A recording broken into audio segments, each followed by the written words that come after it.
Use open-ended questions. Questions that require more than a simple yes or no answer can help students to speak more and encourage critical thinking and discussion.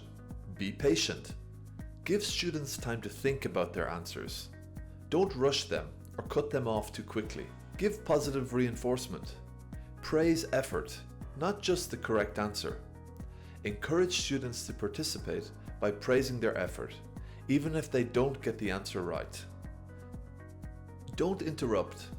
Interrupting a student can cut off their train of thought and prevent them from fully exploring and articulating their ideas. Don't put students on the spot. Don't force students to answer questions if they're uncomfortable doing so. Avoid leading questions that suggest a certain answer or opinion, as this can limit students' ability to think critically and come up with their own ideas.